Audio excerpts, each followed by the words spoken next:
Wedding of கேனா.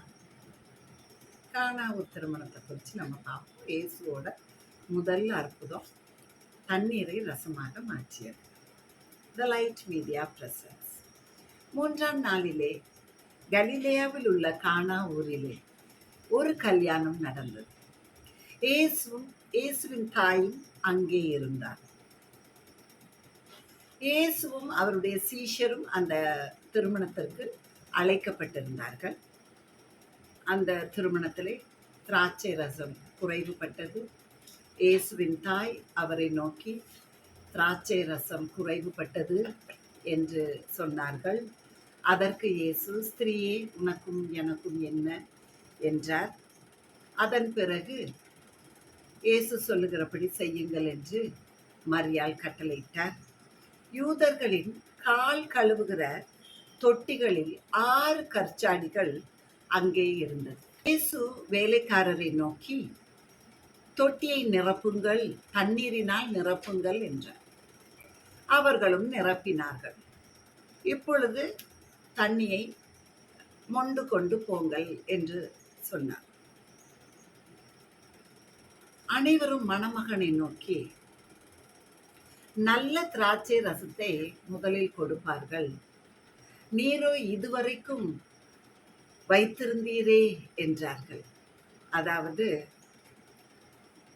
முதலில் உள்ள திராட்சை ரசத்தை விட இரண்டாவதாக இயேசு செய்த அற்புதத்தின் வழியாக வந்த திராட்சை ரசம் மிகவும் சுவையுள்ளதாக இருந்தது. இதை கண்ட சீஷர்கள் இயேசுவின் மேல் அதிகமாக விசுவாசம் கொண்டார்கள். இதன் கருத்து, முதலாவது உள்ள திராட்சை ரசம் பழைய ஏற்பாட்டில் உள்ள நியாய பிரமாணம். மோசே மலையிலிருந்து கொண்டு வந்தது. அது தேவனாகிய கர்த்தர் எழுதி கொடுத்தது. ஆனால் அந்த 10 கட்டளை வந்த பிறகு பாவம் பெருகிற்று. அதுவரைக்கும் மக்கள் செய்தது பாவமாக கருதப்படவில்லை. அவர்கள் கிருபையின் மக்களாய் வாழ்ந்து கொண்டு இருந்தார்கள். ஆனால் மக்களால் இந்த கட்டளையை கடைபிடிக்க முடியாததால் பாவம் பெருகியது. கலாத்தியர் 5:17 சொல்லுகிறது, மாம்சம் ஆவிக்கு விரோதமாகவும் ஆவி மாம்சத்துக்கு விரோதமாகவும் இருக்கிறது. நீங்கள் செய்ய வேண்டும் என்று நினைக்கிறவைகளை செய்யாதபடிக்கு இவைகள் ஒன்றுக்கொன்று விரோதமாக இருக்கிறது.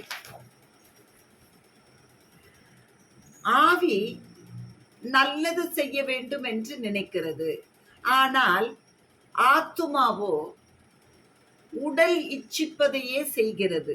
ஆக பாவம் பெருகிற்று. ஆனால் இந்த புதிய ரசம் இயேசுவின் புதிய பிரமாணம்.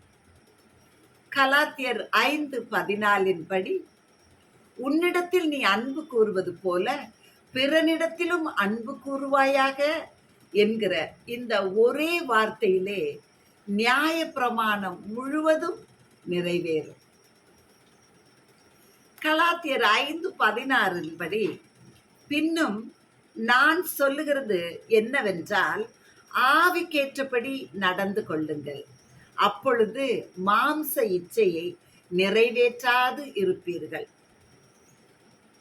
தன் மாம்சத்திற்கென்று விதைக்கிறவன் மாம்சத்தினால் அழிவை அறுப்பான். தன் மாம்சத்துக்கு என்று விதைக்கிறவன் மாம்சத்தினால் அழிவை அறுப்பான். ஆவிக்கென்று விதைக்கிறவன் ஆவியினால் நித்திய ஜீவனை அறுப்பான். 3:20 படி, ஆக இயேசு மரித்து உயிர்த்தெழுந்து அவருடைய ஆவியை நமக்குள் தந்து நமக்கு நித்திய வாழ்வை தந்துள்ளார். இதுதான் புதிய உடன்படிக்கை. அவருடைய பரிசுத்த ஆவியினால் நாம் சாவுக்கு ஏதுவான நம் சரீரம் உயிர்ப்பிக்கப்படுகிறது. அதாவது நமது செயலால் அல்ல, அவர் நமக்காக சிந்திய இரத்தம் நம்மை பாவ சாபத்திலிருந்து நம்மை விடுவித்து நமக்கு வேதனை, சோதனை, வருத்தம், வறுமை, சுகஈனம், அறிவீனம் போன்ற நம்முடைய பலவீனங்களை அவர் சிலுவையில் சுமந்து அவருடைய நல்வாழ்வினால் நம்மை நிரப்புகிறார்.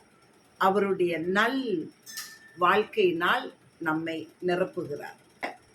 நாம் சுகவானாக, பலவானாக, ஞானவானாக, நீதிமானாக, ஐஸ்வர்யவானாக நம்மை மாற்றி இருக்கிறார்.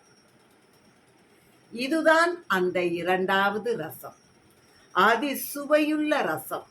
இயேசு நம் வாழ்க்கையில் இருந்தால் நம்முடைய வாழ்க்கை மிகவும் ஆசீர்வாதமாக இருக்கும். இன்று இந்த காணொளி மூலமாக இயேசு உங்களுக்கு ஒரு விடுதலை கட்டளையிடுகிறார்.